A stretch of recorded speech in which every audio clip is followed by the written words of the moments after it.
Hello. YouTube के हमारे सभी व्यूअर्स, इस जगत के सर्वोत्तम विद्यार्थियों,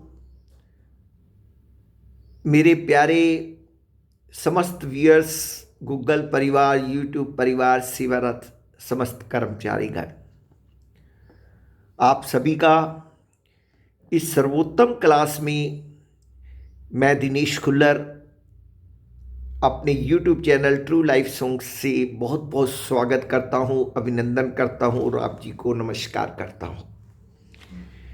प्यारे व्यूअर्स, बहुत सुंदर सी कक्षा के अंदर बैठे हैं हम और बहुत ही सुंदर चीज़ों को हम लोग सीख रहे हैं।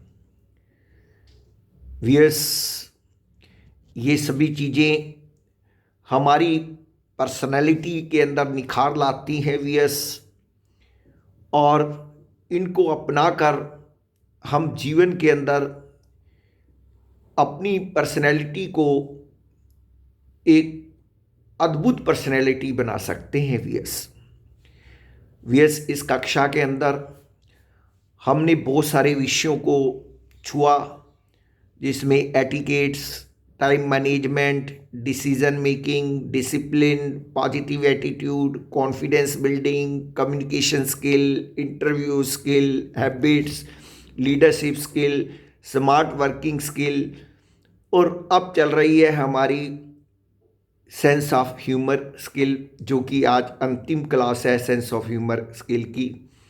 इसके बाद हम एक नए बिंदु को छुएंगे व्यूअर्स। तो मेरे प्यारे बच्चों, आप सभी लोग अपने अंदर दिन प्रतिदिन एक नई क्वालिटीज़ को जागृत करते रहें। यही इस टीचर की अभिलाषा है और यही इस टीचर का एक मिशन है कि आपको स्पिरिचुअली जो है निखार दे। व्यूअर्स, हास्य भावना को बढ़ाने के बहुत सारे तरीके मैंने प्रीवियस वीडियोस में बताए। आज कुछ और शेष बचे तरीके जो हैं वो मैं आपको बताने जा रहा हूँ व्यूअर्स। इसके साथ ये टॉपिक आज ख़त्म हो जाएगा व्यूअर्स, कल से एक नया टॉपिक शुरू होगा। व्यूअर्स, हास्य भावना एक अति उत्तम गुण है जिसका विकास हम सबको अपने अंदर करना चाहिए। तो चलिए और जानते हैं तरीके कौन कौन से होते हैं। मजाकिया लोगों के साथ रहना। व्यूअर्स, मैंने एक प्रीवियस वीडियो में भी ये पॉइंट को उठाया था कि अगर आप वास्तव में अपनी हास्य भावना को विकसित करना चाहते हैं तो हमेशा फनी लोगों के मध्य रहिए। उनकी संगति में आप स्वयं भी इस भावना का अपने में विकास कर पाएंगे। व्यूअर्स, संगति का असर जरूर होता है। अच्छी संगति होती है तो अच्छा असर होता है, बुरी संगति होती है तो बुरा असर होता है। इस करके व्यूअर्स, हमें एक अच्छी संगति के अंदर रहना सीखना चाहिए और ऐसे लोगों के बीच में रहना चाहिए व्यूअर्स जो हमेशा हंसते मुस्कुराते रहें, खुश रहें, ताकि स्वयं भी खुश रहें और आपको भी खुश रखें। सीखें, हमें यहाँ से जिस स्रोत से सेंस ऑफ ह्यूमर सीखने का मौका मिले उससे चूकना नहीं व्यूअर्स। अब व्यूअर्स, हास्य मैंने पहले बोला आज के तनाव भरे जीवन के अंदर बहुत मुश्किल से आता है व्यूअर्स। इसके लिए हमें जहाँ से भी स्रोत मिले उसको ले लेना चाहिए व्यूअर्स। मुस्कुराहट हमारे चेहरे पे बनी रहे व्यूअर्स। मुस्कुराहट हमारे चेहरे की रौनक होती है, हमारे चेहरे की आभा को बढ़ाती है। तो हंसते रहिए, हंसाते रहिए हमेशा। कार्टून वगैरह बनाते रहिए व्यूअर्स। अगर आप कोई कार्टून वगैरह बनाते रहते हैं तो उसके माध्यम से भी हम में सेंस ऑफ ह्यूमर का विकास सतत अपने आप ही होता है व्यूअर्स। कार्टून बनाने या फिर कार्टून्स का अध्ययन से हमारे अंदर एक नई कला का विकास होता है व्यूअर्स। कार्टून हमें तो फनी बनाते ही हैं, जो हमारे बनाए कार्टून का अध्ययन करता है वह स्वयं भी फनी हो जाता है व्यूअर्स। अब हम देखते हैं व्यूअर्स, कई बार न्यूज़पेपर वगैरह में कार्टून्स बने आते हैं, बच्चे उसका खूब इंजॉय करते हैं, तो वो एक अलग से ह्यूमर अंदर जगाते हैं व्यूअर्स। एक ही तरह के ह्यूमर को बार बार प्रयोग ना करें। अब कई बार क्या होता है, अब मैंने जितनी तरह के ह्यूमर्स बताए हैं वियस, हमें बदल बदल के ह्यूमर्स का प्रयोग करना चाहिए, क्योंकि एक ही चीज़ को हम बार बार करते हैं तो वो उसका मज़ा उतना नहीं रहता वियस। जैसे हम किसी भी चीज़ में ले लीजिए, अगर हमें एक ही सब्जी को बार बार खाना पड़े वियस, तो बहुत अजीब सा लगेगा। तो इसी प्रकार से जब हम एक नई टेस्ट को किसी को देते हैं तो वियस उसका आनंद अलग ही आता है। हमें हमेशा एक ही तरह का ह्यूमर प्रयोग नहीं करना चाहिए, समय स्थान व परिस्थिति के अनुकूल अलग अलग तरह का ह्यूमर विकसित करना चाहिए। आप देखना वियस कि जो हमारे साथ हैं वो किस प्रकार के ह्यूमर को पसंद करते हैं। हमारे मित्र हैं तो हम उस पर कटाक्ष भी कर सकते हैं ताकि उनको बुरा नहीं लगता वियस। वो मित्र होते हैं, वो समझते हैं कि मेरा दोस्त मजाक किया है और हमेशा हंसता रहता है, तो वो माइंड नहीं करते हैं उसकी बात को। तो स्थिति के अनुकूल हास्य को हमने बनाना है। जिसके साथ आप ह्यूमर का प्रयोग कर रहे हैं उसकी रुचि को अवश्य जानिए वियस। यही बात मैं अभी ऊपर बता रहा था आपको। अच्छे हास्य ह्यूमर के लिए एक आवश्यक है कि जिस पर भी आप अपने ह्यूमर का प्रयोग कर रहे हैं उसकी रुचि का आपको अच्छा ज्ञान होना चाहिए, तभी हम उसकी रुचि के अनुकूल ह्यूमर्स कर सकते हैं वियस। ये बात हमेशा ध्यान रखनी है वियस आपने। नेक्स्ट है, अपने आसपास की जानकारी रखें। अच्छी हास्य भावना के विकास के लिए हमें अपने आसपास के वातावरण का पूर्ण ज्ञान होना चाहिए वियस, तभी हम इसका समावेश हम अपने ह्यूमर में कर सकते हैं वियस। कल्चरली ओपन माइंड रहना चाहिए वियस। हमारा दिमाग दूसरी कल्चर के लोगों के प्रति भी ओपन होना चाहिए, तभी हम उनकी भावना के अनुरूप हम अपने सेंस ऑफ ह्यूमर का प्रयोग अच्छे प्रकार से कर सकते हैं। नेक्स्ट एंड लास्ट, अच्छे भाव से किसी को सताना वियस। देखिए, पीड़ा देने का भी अलग अलग एक तरीका होता है। वैसे तो किसी को भी पीड़ा नहीं देनी चाहिए वियस हमें, लेकिन कुछ पीड़ा ऐसी होती है जो कि मधुर पीड़ा होती है वियस। वो दुखदाई नहीं होती है, वो सुखद हो जाती है, आगे चलकर अच्छी लगती है वो। तो पहले तो हमें यह प्रयास करना चाहिए वियस, किसी को हमारे सेंस ऑफ ह्यूमर से कोई निराशा नहीं होनी चाहिए। लेकिन अगर आप अपने ह्यूमर से किसी को कुछ सिखाने के लिए या उसको सही मार्ग पर लाने के लिए उसे थोड़ी पीड़ा भी पहुँचाते हैं तो इसमें कुछ भी गलत नहीं है वियस। लेकिन हमारी भावना वास्तव में उसे सताने की नहीं होनी चाहिए वियस। तो वियस, ये थी सेंस ऑफ ह्यूमर के बारे में बातचीत। मैंने बहुत सारी बातें बताई मेरे प्यारे वियस। आप सभी लोग इसके पर अमल कीजिए, मेरी मेहनत को भी सफल कीजिए। बहुत बहुमूल्य समय होता है मेरा जो मैं आपके लिए निकालता हूँ वियस, और मेरे को सारा दिन बच्चों को पढ़ाना होता है वियस, और उसके बावजूद मैं जैसे तैसे करके भी समय को निकालता हूँ, एडजस्ट करता हूँ। जहाँ हालांकि कई बार तबीयत भी ठीक नहीं होती है, जैसे आज भी मैं अच्छा महसूस नहीं कर रहा हूँ, बहुत ज़्यादा अंदर से फीवर सी भी है, तो भी बैठा हूँ आपके सामने, आपको सब कुछ बता रहा हूँ बिल्कुल अपनी विल पावर के बल पर वियस। बस आप लोग इस मेहनत को सफल कीजिए, मुझको सब कुछ मिल गया वियस। तो चलिए वियस, आज इसी कक्षा की दूसरी आइटम को सीखते हैं, दूसरी आइटम के बारे में जानते हैं वियस, जो कि हमारा मोटिवेशन का विषय है और ये टॉनिक का काम करता है वियस।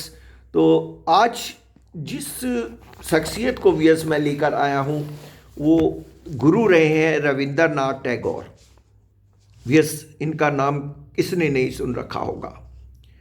महान कवि रहे हैं वियस ये, और इनके अंदर कार्य करने की इतनी लगन थी वियस। जब ये अपने कार्य को करते थे वियस तो वो उसमें डूब जाते थे वियस, पूरी तरह से इतने खो जाते थे अपने कार्य के अंदर, तभी वो एक सर्वोत्तम रचना को बनाकर तैयार करते थे वियस। हम लोग जो भी कार्य करते हैं हमें उस कार्य के अंदर आनंद आना चाहिए वियस, और उस कार्य के अंदर हमें खो जाना चाहिए वियस। अगर हम बिल्कुल इस तरह से कार्य करते हैं वियस तो जो भी हमारा कार्य होगा वो एक सर्वोत्तम कार्य बनकर निकलेगा।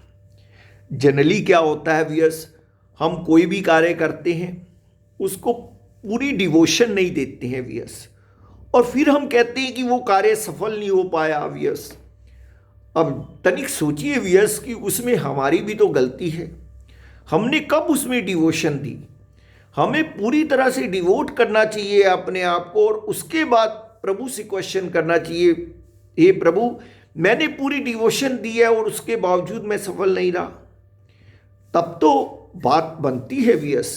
लेकिन अगर आप अपने आप में ही कच्चे हैं तो आप क्वेश्चन भी नहीं कर सकते हैं किसी से। तो व्यस, तो चलिए यहाँ पर हम रविंद्रनाथ टैगोर जी के एक आज ऐसे इंसिडेंट को बताने जा रहे हैं व्यस, जिसमें इनकी कोई हत्या करने के लिए आ जाता है और वो उनको यही बताते हैं कि भाई आप लोग मुझे ये रचना कर लेने दो, उसके बाद में मुझे मार लेना। तो व्यस जो हत्या करने आता है वो इतना प्रभावित होता है व्यस कि वो अपने विचार को ही बदल देता है। तो देखिए कितनी शक्ति उस चीज़ के अंदर थी, उसने उसको वो कार्य करने से ही रोक दिया व्यस। तो चलते हैं, जानते हैं ठीक से इनकी जीवन वृत्तांत को समझकर। गुरुदेव रविंद्रनाथ टैगोर जब भी रचना क्रम में लगते थे तो पूरे मन प्राण से तन्मय होकर लिखते थे व्यस। वो उस समय उन्हें कतई यह भान नहीं होता था कि आसपास क्या हो रहा है, बाहर कितना भी शोरगुल हो अथवा घर में कैसी भी चहल पहल हो, वे इन सभी से बेखबर रहते और उनकी लेखनी अपना काम करती रहती। व्यस एक बार शांति निकेतन के अपने कमरे में गुरुदेव बैठे थे और कविता लिख रहे थे। तभी कमरे की शांति को भंग करती हुई एक आवाज आई, सुनो आज मैं तुम्हें खत्म करने आया हूं। क्योंकि यह बोलने वाला उनके निकट ही आकर जोर से बोला था, इसलिए गुरुदेव ने दृष्टि उठाकर उसकी ओर देखा। वह एक डकैत था जो चाकू से उन पर वार करने के लिए तत्पर था। गुरुदेव ने पुनः दृष्टि झुकाकर कविता लिखना आरंभ कर दिया और धीरे से बोले, भाई मारना ही चाहते हो तो मार लेना, किंतु तनिक रुक जाओ, मन में एक बहुत ही सुंदर भाव आ गया है, उसे कविता के माध्यम से पूर्ण कर लेने दो। डकैत रुक गया और गुरुदेव उस भाव की साधना में ऐसे डूबे कि याद ही नहीं रहा कि उनकी हत्या करने वाला उनके इतना निकट है। उधर हत्यारा चकित था कि यह कैसा व्यक्ति है जो अपनी मृत्यु से जरा भी न डर कर कविता लिख रहा है। जब गुरुदेव की कविता समाप्त हुई तो उन्होंने डकैत को ऐसे संतुष्ट भाव से देखा मानो कह रहे हों कि अब मैं खुशी से मर सकता हूँ। यह देख डकैत ने चाकू फेंक दिया और पश्चाताप करते हुए उनके चरणों में झुककर रोने लगा। गुरुदेव ने उसे क्षमा कर दिया। यह सार यह है कि डूबकर किया जाने वाला काम उत्कृष्ट कोटि का होने के साथ साथ अनेक विपरीतताओं को अनुकूलता में बदल देता है व्यस। तो देखा मेरे प्यारे व्यस, किस तरह से एक लगन, सच्ची लगन जो है उसकी एक शक्ति भी होती है व्यस, सच्चाई में बहुत बल होता है व्यस। तो अपनी बात को किस तरह से उन्होंने रखा और जिससे कि उस डकैत का हृदय भी जो है पिघल गया व्यस। तो मेरे प्यारे व्यस, आप विद्यार्थी हैं तो अपने विद्यार्थी जीवन में पूरी लगन दिखाइए, जो भी कार्य करें उसको बड़ी लगन से करिए। अगर आप बिजनेसमैन हैं तो अपने बिजनेस में प्रॉपर ध्यान दीजिए और उसको लगन से कीजिए व्यस। तो व्यस सफलता हमारे कदम चूमेगी। और व्यस बहुत सारी क्वालिटीज़ अपने अंदर बनाते चले जाइए, बनाते चले जाइए, बनाते चले जाइए, ताकि हर तरफ से, हर कोने से, हर दिशा से सिर्फ और सिर्फ एक ही आवाज व्यस सबके कानों में पड़े, व्हाट अ पर्सनैलिटी।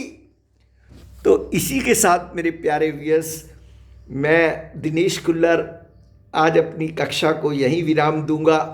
आपका बहुत बहुत समय देने के लिए बहुत बहुत शुक्रिया।